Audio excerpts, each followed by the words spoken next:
ત્યારબાદ આપણે ત્રીજી આકૃતિ વૃતાંશ આકૃતિ વિશેની માહિતી મેળવીએ. સમગ્ર વર્તુળ છે તે એક સમષ્ટિ છે અને તેના ભાગ છે તે એક બાબત છે. તે દરેક ભાગ છે તેને એક બાબત દર્શાવવામાં આવે છે, ત્યારે વૃતાંશ આકૃતિ બને છે. વૃતાંશ એટલે વર્તુળનો અંશ, વર્તુળનો કોઈ એક ભાગ. દાખલા તરીકે ભારતની રાષ્ટ્રીય આવકમાં 3 મહત્વના ક્ષેત્રોનો ફાળો. ભારતની કુલ રાષ્ટ્રીય આવક છે તેમાં કયા કયા ક્ષેત્રોનો કેટલો ફાળો છે તેની માહિતી, આંકડાકીય માહિતી, જેમ કે ખેતી ક્ષેત્રનો કુલ રાષ્ટ્રીય આવકમાં 13.9%નો ફાળો, ઉદ્યોગ ક્ષેત્રનો 26.2% અને સેવા ક્ષેત્રનો ફાળો કુલ રાષ્ટ્રીય આવકમાં 59.9% જેટલો છે. તો આપણે સૌપ્રથમ વૃતાંશ આકૃતિ દોરતી વખતે તમારે પરિકરની મદદથી પહેલાં તો વર્તુળ છે તેને વ્યવસ્થિત રીતે દોરી લેવાનું. પછી જ્યાં વર્તુળ પરિકરનું કેન્દ્રબિંદુ હતું ત્યાં તમારે પેન્સિલથી ટપકું કરી દેવાનું રહેશે. હવે આપણે છે તેને અર્ધવર્તુળની મદદથી આપેલી માહિતીને વૃતાંશના ભાગ તરીકે દર્શાવવાના થાય છે. હવે સૌપ્રથમ તમારે ખેતી ક્ષેત્ર છે તો ખેતી ક્ષેત્ર ટકાવારીમાં 13.9% આપેલો છે હિસ્સો, બરાબર. તો આ ટકાવારીને સૌપ્રથમ આપણે વર્તુળના ભાગ એટલે કે વૃતાંશમાં કન્વર્ટ કરવાના થશે. તો આપણે આ 13.9% જે છે તેને આપણે આપણી જે વૃતાંશ છે, આપણે કુલ વર્તુળનું ક્ષેત્રફળ ખ્યાલ છે કે 360 છે, એટલા માટે આપણે અંશમાં તેને કન્વર્ટ કરવા પડશે. તો આવી રીતે આપણે વૃતાંશ શોધવા માટે તેનું સૂત્ર છે કે પેટા મૂલ્ય એના છેદમાં કુલ મૂલ્ય એને ગુણ્યા 360. તો પેટા મૂલ્ય આપેલું છે 13.9. હવે કુલ મૂલ્ય એટલે કે આ 3 ક્ષેત્રોનો ફાળો. તો 13.9 પ્લસ 26.2 પ્લસ 59.9 બરાબર કેટલા થશે? તો કે 100. તો કુલ રાષ્ટ્રીય આવક છે તે 100%માં આપણને આપેલી છે. તો આમાંથી પેટા મૂલ્ય શું છે? તો કે 13.9. આ 13.9 ભાગ્યા 100 એને ગુણ્યા 360 કરવાથી તમને મળશે 50.4 અંશ. કારણ કે આપણે 360માં તેને કન્વર્ટ કરેલા છે અને 360માં કન્વર્ટ કરશું તો જ આપણે વૃતાંશ છે વર્તુળમાં આપણે આ દરેક ભાગને દર્શાવી શકીશું. ત્યાર પછી ઉદ્યોગ ક્ષેત્ર માટેનું વૃતાંશ શોધવા માટે 26.2 એને ભાગ્યા 100 એને ગુણ્યા 360. તેથી જવાબ મળશે 94.32 અંશ. ત્યાર પછી સેવા ક્ષેત્ર માટે 59.9ના છેદમાં 100 એને ગુણ્યા 360 એટલે જવાબ મળશે 215.65 અંશ. તો હવે આપણને અંશ મળી ગયા છે, વર્તુળનો ભાગ મળી ગયા છે. તો આ ભાગને આપણે વર્તુળમાં કેવી રીતે દર્શાવવા તે જોઈએ. હવે તમારે અર્ધવર્તુળ છે તેને લેવાનું થશે. અર્ધવર્તુળને છે તે અર્ધવર્તુળને વર્તુળ પર ગોઠવવાથી અડધો ભાગ અર્ધવર્તુળની નીચે અને અડધો ભાગ છે તમને ખુલ્લો જોવા મળશે. હવે આ ભાગ છે તેમાં અર્ધવર્તુળમાં છે તે એક આડી લાઈન આપેલી હશે. તે આડી લાઈન તમારા અર્ધવર્તુળમાં છે વર્તુળનો અડધો ભાગ આવે તે રીતે તેને ગોઠવવાનો રહેશે. જ્યાં તેનું કેન્દ્રબિંદુ છે ત્યાં આપણે પેન્સિલથી ટપકું કરેલું છે ત્યાં જ તમારે વચ્ચે તેનું બિંદુ આવે તે રીતે અર્ધવર્તુળને ગોઠવવાનું રહેશે. અર્ધવર્તુળ ગોઠવેલું છે તેમાં નીચેથી લઈને ઉપર તરફ 0, 10, 20, 30થી લઈને 180 અંશ આપેલા હશે અને ઉપરથી લઈને ગોઠવેલા છે ત્યાંથી નીચેની તરફ પણ 180 આપણને આપેલા જોવા મળશે તમને. હવે અર્ધવર્તુળ છે તે આ રીતે તમે ગોઠવશો, અહીં તેની લીટી આવે તે રીતે જ્યારે તમે ગોઠવશો ત્યારે તેમાં આ અર્ધવર્તુળને ગોઠવેલું જ્યારે આવી રીતે હશે ત્યારે તેમાંથી 10, 20, 30, 40 એવી રીતે જ્યાં 50.4 આવે ત્યાં તમારે છે તે નાનકડો પેન્સિલથી લીટો કરી અને તે બંને લીટાને જ્યાં તમે અહીં અર્ધવર્તુળનું લીટી આપેલી હતી ત્યાંથી આ લીટાને કેન્દ્ર સાથે જોડવાનું અને જ્યાં તમારા 50.4 અંશ આવ્યા ત્યાંથી તમારે કેન્દ્ર સાથે જોડવાનું રહેશે. એ જે જોડેલું છે તે 50.4 છે તે કેનો? તો કે ખેતી ક્ષેત્રનો હિસ્સો છે. તો તેના માટે આપણે કોઈ પણ, કારણ કે આ બધા ભાગને દર્શાવવા માટે ખાલી રાખશું તો ખ્યાલ નહીં આવે કે કયો ભાગ કોના માટે છે, એટલા માટે તેમાં અલગ અલગ તમે શેડ, ડિઝાઇન અથવા તો રંગ છે તે પૂરી શકો છો. તો અહીં આપેલી આપણને ડિઝાઇન છે ક્રોસ લાઇનિંગ. તો ખેતી ક્ષેત્ર માટેનો જે ભાગ છે તેને આડી ક્રોસ લાઇનિંગ દ્વારા છે તે દર્શાવી દેવાનો. ત્યાર પછી તમારા અર્ધવર્તુળને આ લાઈન જ્યાં છે, કઈ આડી લાઈન જ્યાં તમને આપેલી છે, બરાબર, તે રીતે તમારે અર્ધવર્તુળને છે આ રીતે ક્રોસમાં છે તે દર્શાવવાનું થશે. ત્યારે અર્ધવર્તુળ હવે છે નીચેથી અહીં તરફ આવી ગયું, તો ત્યાંથી લઈને તમારે જે ઉદ્યોગ ક્ષેત્ર માટે કેટલું, તો કે 94.32% આવેલું છે, 32 અંશ આવેલું છે. તો 10, 20, 30, 40, 50, 60, 70, 80, 90 અને જ્યાં 94 આવતા હોય ત્યાં તમારે એક લીટો કરવાનો રહેશે. એ લીટાને પછી ક્યાં જોડી દેવાનું થશે, તો કે તેના અહીં કેન્દ્ર સાથે તેને જોડી દેવાનું થશે. કેન્દ્ર સાથે જોડવાથી આપણને શું મળ્યું, તો કે ઉદ્યોગ ક્ષેત્રનો વર્તુળમાં અંશ મળેલો છે, તેનો ભાગ છે તે દર્શાવ્યો.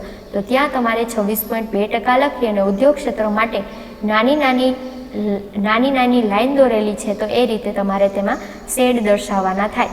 ત્યાર પછી તમારા અર્ધવર્તુળને જ્યાં તમારી આડી લાઈન આવેલી છે ત્યાં તમારા અર્ધવર્તુળની આડી લાઈન આવે તે રીતે છે તે દર્શાવવાનું, જેથી કરીને આટલો ભાગ અર્ધવર્તુળની નીચે રહેશે અને આ બાજુનો ભાગ છે તે ખુલ્લો રહેશે. તેવી રીતે દર્શાવવાથી 10, 20, 30થી લઈને 180 અંશ અને ત્યાર પછીથી 180થી ઉપર એટલે કે 215 આપણે દર્શાવવાનું છે. તો 180 જ્યાં થતા હશે ત્યાંથી ફરી પાછું થોડુંક તમે જોશો તો 215.65% જેટલું બાકી રહેશે. તો આ બાકીનો ભાગ છે તે સેવા ક્ષેત્ર દર્શાવે છે. સેવા ક્ષેત્ર માટે આપણે કોઈ પણ નિશાની કરેલી નથી, તો તે ભાગને આપણે ખાલી રાખીશું અને ત્યાં 59.9 એટલે કે સેવા ક્ષેત્રનો હિસ્સો છે તેને લખવાના થશે, નહીં કે તમારે વર્તુળના અંશ લખવાના નથી. આ માહિતી આપણને ભારતનો આર્થિક સર્વે 2014-15 એટલે નાણાકીય સર્વે 2014-15માં કરવામાં આવેલી હતી તે અનુસાર આપણને પાઠ્યપુસ્તકમાં આપેલી છે. આ આલેખ દ્વારા આંકડાકીય માહિતીની સરળતાથી છે તે સમજાવી શકાય છે. હવે આ માહિતીને આપણે આકૃતિ જોઈએ તો આપણે બધાને ખ્યાલ આવી શકે છે, શિક્ષિત હોય કે અશિક્ષિત વ્યક્તિ હોય તે માહિતી જોઈને ખ્યાલ આવી શકે છે કે આ ભાગ છે તે ઓછો હિસ્સો દર્શાવે છે, જ્યારે આ ભાગ ખૂબ જ વધારે હિસ્સો દર્શાવે છે. તો આ ભાગનો કયો હિસ્સો છે, તો કે કુલ રાષ્ટ્રીય આવકમાં સેવા ક્ષેત્રનો ફાળો છે, જ્યારે સૌથી ઓછો કોનો છે, તો કે ખેતી ક્ષેત્રનો ફાળો, મધ્યમ ઉદ્યોગ ક્ષેત્રનો ફાળો છે. તે રીતે તેનું સરળતાથી વિશ્લેષણ થઈ શકે છે. ત્યાર પછી અર્થશાસ્ત્ર વિષયનું મહત્વ. આજનો યુગ એ આર્થિક યુગ છે, નાણાકીય યુગ છે. માનવીની પ્રત્યેક પ્રવૃત્તિ છે, દરેક પ્રવૃત્તિ જે પ્રવૃત્તિ કરે છે માણસ, તે લાભ અને ગેરલાભની તુલના સાથે થાય છે. બહુ ઓછા લોકો છે કે જે સાવ નિસ્વાર્થ ભાવે કામ કરે છે. ઘણા એવા ઓછા લોકો છે કે જે માત્ર ને માત્ર સ્વાર્થ વગર એટલે કે સેવા માટે જ કામ કરતા હોય. આર્થિક બાબતોથી દૂર રહી શકે તેવું ભાગ્યે જ કોઈ હોય, એ માટે અર્થશાસ્ત્ર વિષયની પ્રસ્તુતતા વધી જાય છે. કોઈક જ એવા લોકો હશે કે જે પોતાના માટે એટલે કે આવી બાબતોથી, નાણાકીય બાબતોથી દૂર રહીને કામ કરતા હોય ને તેવા બહુ ઓછા લોકો હોય છે. એટલા માટે અર્થશાસ્ત્ર વિષયની પ્રસ્તુત કરવા તેનું મહત્વ છે તે વધી જાય છે. એમાં પહેલું છે તેનું મહત્વ વ્યવહારિક મહત્વ. વ્યવહારમાં તેનું શું મહત્વ છે? અર્થશાસ્ત્ર આપણા રોજિંદા જીવન સાથે જોડાયેલું છે. રોજબરોજના જીવન સાથે અર્થશાસ્ત્ર જોડાયેલું છે. અર્થશાસ્ત્રનો અભ્યાસ આપણા વ્યવહારિક એટલે કે વ્યવહારને લગતા જ્ઞાન અને તેના વર્તનને નીચે પ્રમાણે અસર કરે છે. તેમાં પહેલું છે કે આંતરરાષ્ટ્રીય ઘટનાઓ. આજના સમયમાં આર્થિક બાબતો જ આંતરરાષ્ટ્રીય બાબતોને અસર કરે છે. આર્થિક બાબતો, નાણાંને લગતી બાબતો છે તે જ બીજા બધા દેશોને આંતરરાષ્ટ્રીય બાબતે અસર કરે છે. શા માટે અમેરિકા સુપર પાવર છે? ક્રૂડ તેલના ભાવો કેમ વધઘટ થાય છે? રશિયા અને અમેરિકા, ચીન અને ભારતમાં કઈ આર્થિક સમાનતા કે કયા તફાવતો છે? તેમજ કયો દેશ મૂડીવાદી કહેવાય, કયો દેશ સામ્યવાદી કહેવાય? મૂડીવાદી સૌથી વધારે કયા દેશ પાસે નાણાં છે, કયો દેશ સામ્યવાદી છે, તે વગેરે જાણકારી હોય તો આપણે કયા દેશ સાથે સરળતાથી વ્યવહાર કરી શકીએ તે આપણે સમજી શકીએ છીએ. આ બધી જો માહિતી હોય તો જ આપણે આ બધી માહિતી આપણને ક્યાંથી પ્રાપ્ત થાય છે, તો કે અર્થશાસ્ત્ર દ્વારા પ્રાપ્ત થાય છે. તો આ માહિતી હોય તો જ આપણે કયા દેશ સાથે કેવા વ્યવહારો કરવા છે તે આપણે સમજવામાં સરળતા રહે છે. બીજું છે ઐતિહાસિક ઘટનાઓ. તેજાના અને ગરમ મસાલાના ભાવ વધ્યા તે માટે ઇંગ્લેન્ડના વેપારીઓએ ઈસ્ટ ઇન્ડિયા કંપની છે તેની સ્થાપના કરી અને ભારતમાં આવી વેપાર કર્યો, પછી શાસન કર્યું. તેજાના અને ગરમ મસાલા તેના ભાવ શું થયા હતા, તો કે યુરોપમાં તેની માંગ વધી હતી અને માંગ વધવાને કારણે ભારતમાંથી આ બધી વસ્તુઓનું શું થતું હતું, નિકાસ થતી હતી. તો તેના ભાવમાં વધારો થયો એટલા માટે ઇંગ્લેન્ડના વેપારીઓ નફો કમાવા માટે ભારતમાં આવીને ઈસ્ટ ઇન્ડિયા કંપનીની સ્થાપના કરી અને ભારતમાં સ્થાપના કરવાથી પોતે ધીમે ધીમે અમુક પ્રદેશો પર કબજો મેળવી અને આખા ભારત ઉપર ત્યાર પછીથી ભારતમાં આવી અને શાસન કર્યું. રોજગારી અને ઉદ્યોગ ધંધામાં પડતી તથા ઊંચા કરવેરાના ભારણથી રોજગારી ધંધામાં પડતી એટલે કે રોજગારી ધંધા છે તે ભારતના પડવા લાગ્યા, પડી ભાંગ્યા તથા ઊંચા કરવેરા અંગ્રેજોના શાસન દરમિયાન ભારતના ઉદ્યોગ જે ધંધા છે તેના ઉપર ઊંચા કરવેરા, ઊંચા ટેક્સ છે તેના કારણે ભારતીય પ્રજાએ અંગ્રેજોના શાસનનો છે તે વિરોધ કર્યો. ભારતના લોકો છે તે સમજી ગયા હતા કે ઊંચા કરવેરા ઉદ્યોગ ધંધા ભારતના છે તે પડી ભાંગ્યા હતા, જેને કારણે અંગ્રેજોના શાસનનો છે તે ભારતના લોકો વિરોધ કરવા લાગ્યા. દુનિયામાં અને દેશમાં ભાવ વધારો. આપણે આખે દુનિયાના જુદા જુદા ઘણા બધા દેશોમાં છે તે ભાવ વધારો થયો. ઊંચા કરવેરા, ઊંચા ટેક્સ, અછત એટલે કે ઉદ્યોગ ધંધા પડી ભાંગે તો ચીજ વસ્તુઓનું ઉત્પાદન પણ ઓછું થાય તો તેની અછત સર્જાય જેવા આર્થિક પરિબળો છે તે મોટી રાજકીય ઉથલ પાથલ સર્જે છે. આખું અર્થતંત્ર છે તે ખોરવાઈ જાય છે. અર્થશાસ્ત્રના અભ્યાસથી જ આ ઐતિહાસિક રાજકીય ઘટના છે તેને સમજી શકાય છે.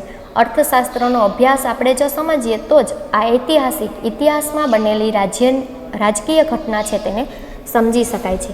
બીજું છે આર્થિક મહત્ત્વ. પહેલું શું હતું? વ્યવહારિક મહત્ત્વ. બીજું છે આર્થિક મહત્ત્વ. રોજબરોજના વ્યક્તિગત નિર્ણયો માટે, દરરોજના નિર્ણયો લેવા માટે અભિનેતા, ડૉક્ટર, વકીલ, ગાયક, શિક્ષક પણ આર્થિક રોકાણો કરતા હોય છે, નાણાકીય રોકાણો કરતા હોય છે. સીધી રીતે આર્થિક પ્રવૃત્તિમાં ન જોડાયેલા લોકો પણ બચત અને મૂડીરોકાણ, ખર્ચ અને આવકની પ્રવૃત્તિ સાથે જોડાયેલા હોય છે. સીધી રીતે નાણાકીય પ્રવૃત્તિમાં ન જોડાયેલા લોકો પણ પોતાની આવકમાંથી બચત કરતા હોય છે, મૂડીનું રોકાણ કરતા હોય છે, કોઈપણ ચીજવસ્તુઓની ખરીદી કરવા માટે ખર્ચ કરતા હોય છે, પોતે શ્રમ કરીને આવક પ્રાપ્ત કરતા હોય છે. આવી પ્રવૃત્તિઓ સાથે બધા લોકો જોડાયેલા હોય છે. ગૃહિણીથી માંડીને, ઘરકામ કરતી સ્ત્રીથી માંડીને સરકાર સુધીના લોકો પોતપોતાના આર્થિક નિર્ણયોમાં અર્થશાસ્ત્રનો અભ્યાસ છે તે મદદરૂપ થાય છે. ગૃહિણી જેવી ઘરકામ કરતી સ્ત્રી છે ત્યાંથી માંડીને રાજકારણના જે મોટા મોટા લોકો છે તે દરેકનો આર્થિક નાણાકીય નિર્ણયો લેવા માટે અર્થશાસ્ત્રનો અભ્યાસ છે તે મદદરૂપ થાય છે. બીજું છે સરકારની નીતિઓને સમજવા માટે. ભારત જેવા દેશમાં સરકારની નાણાં નીતિ તથા રાજકોષીય કે સમગ્ર આર્થિક નીતિ આપણા રોજબરોજના જીવન ઉપર ગંભીર અસરો સર્જે છે. ભારત જેવા વિકાસમાન દેશમાં સરકારની જે નાણાંને લગતી નીતિ છે, નાણાંને લગતું આયોજન છે, રાજકોષીય નીતિ તથા સમગ્ર આર્થિક આખા નાણાકીય નીતિ છે તે આપણા રોજબરોજના જીવન ઉપર અસર કરે છે. માટે અર્થશાસ્ત્રનો અભ્યાસ છે આ નીતિઓને સમજવામાં તથા તે મુજબ આપણા નિર્ણયો બદલવામાં મદદરૂપ થાય છે. દાખલા તરીકે રિઝર્વ બેંકના રેપો રેટના ફેરફારો મુજબ આપણે બચત અને રોકાણના નિર્ણયો કરવા જોઈએ. રિઝર્વ બેંકના રેપો રેટ એટલે શું?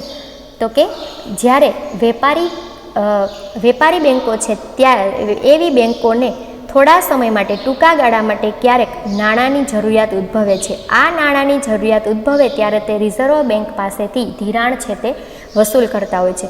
જ્યારે ધિરાણ વસૂલ કરે છે, ઉછીના નાણાં વેપારી બેંક રિઝર્વ બેંક પાસેથી લેશે ત્યારે તેને વ્યાજ ચૂકવવું પડે છે.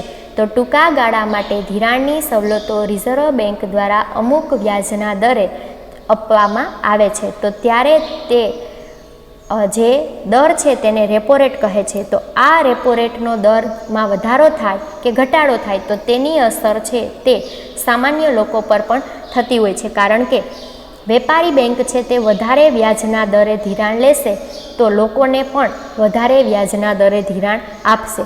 જો વધારે વ્યાજના દરે ધિરાણ આપે તો લોકો છે તે વધારે ધિરાણ લેવાનું પસંદ કરતા નથી અને આના કારણે બચત અને મૂડીરોકાણના નિર્ણયો છે તે કરી શકાય છે. ત્યાર પછી ત્રીજું છે વ્યાવસાયિક મહત્ત્વ. આવક અને ખર્ચ, માંગ અને પુરવઠો, આ તમામ બાબતો વ્યવસાયો સાથે જોડાયેલી છે. અર્થશાસ્ત્રનો અભ્યાસ છે તે દરેક વ્યવસાયની આર્થિક ગણતરીમાં મદદરૂપ કરે છે. કોઈ પણ વ્યવસાય હોય તેની નાણાકીય ગણતરીમાં અર્થશાસ્ત્ર મદદરૂપ થાય છે. વસ્તુ કે સેવાના કિંમત નિર્ધારણ, તેની કિંમત નક્કી કરવા માટે, સાધનો તથા કાચા માલના ખરીદ વેચાણ માટે, શ્રમિકો કે કર્મચારીઓના વેતન નક્કી કરવા જેવી તમામ બાબતોના નિર્ણયોમાં અર્થશાસ્ત્રનો અભ્યાસ મદદરૂપ થાય છે. દાખલા તરીકે તીવ્ર સ્પર્ધાવાળા બજારમાં કિંમત ઘટાડવાથી ગ્રાહકોને આકર્ષી શકાય છે. ખૂબ જ કોઈ પણ બજાર હોય તેમાં ખૂબ જ સ્પર્ધા હોય ત્યારે કોઈ વ્યક્તિ છે તેના દ્વારા જે ચીજવસ્તુઓનું ઉત્પાદન થાય છે તે દરેકની કિંમત બજારમાં જ્યારે સરખી હોય ત્યારે એ નામનો વ્યક્તિ તે ચીજવસ્તુઓની કિંમત ઘટાડી દે તો ગ્રાહકો છે તેની તરફ આકર્ષાય છે અને તે વ્યક્તિની જે ઉત્પાદન છે તેને ખરીદવાનું પસંદ કરે છે. અર્થશાસ્ત્ર મૂળભૂત રીતે આર્થિક નિર્ણયો કરવામાં મદદરૂપ થતું શાસ્ત્ર છે અને તેનું વ્યાવસાયિક મહત્ત્વ પણ છે. અર્થશાસ્ત્ર નાણાંને લગતા નિર્ણયો કરવામાં મદદરૂપ થતું શાસ્ત્ર છે અને તેનું વ્યવસાયમાં પણ તેનું મહત્ત્વ છે. આર્થિક જગતમાં નાણાંના જગતમાં માણસના મુખ્ય 3 સ્વરૂપ છે: ગ્રાહક તરીકે, ઉત્પાદક તરીકે અને શ્રમિક તરીકે.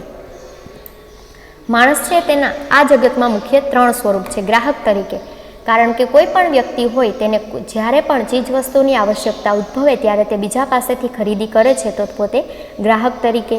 ઉત્પાદક તરીકે, ખેડૂત છે તે કોઈ પણ ચીજવસ્તુઓનું છે ઉત્પાદન કરે તો તેને ઉત્પાદક કહે છે. ઉદ્યોગપતિ છે જે ચીજવસ્તુઓનું ઉત્પાદન કરશે તો તેને ઉત્પાદક કહે છે. અને શ્રમિક તરીકે, કોઈ પણ ઉદ્યોગના માલિક છે તેને પણ શ્રમ કરવો પડે છે. જ્યારે કોઈ પણ કર્મચારી છે તેને પણ શ્રમ કરવો પડે છે. અને જે ગ્રાહક તરીકે છે, જે કોઈ વ્યક્તિ છે, વેપારી હોય, ખેડૂત હોય કે ઉદ્યોગપતિ હોય, તે શ્રમિક પણ છે. આ ત્રણેય સ્વરૂપમાં તેણે ઓછામાં ઓછું ચૂકવીને વધુમાં વધુ લાભ મેળવવાનો પ્રયત્ન કરવાનો છે અને આર્થિક સિદ્ધાંતો તેને અહીં મદદરૂપ કરે છે. આ કોઈ પણ સ્વરૂપમાં વ્યક્તિ છે તે ઓછામાં ઓછું ખર્ચ કરીને વધારેમાં વધારે તે નાણાં પ્રાપ્ત કરે એટલે કે લાભ મેળવે તેવા પ્રયત્નો કરતા હોય છે અને આના માટે આર્થિક નાણાંને લગતા સિદ્ધાંતો છે તે મદદરૂપ કરે છે અને આવા આર્થિક સિદ્ધાંતો અર્થશાસ્ત્રમાં જોવા મળે છે.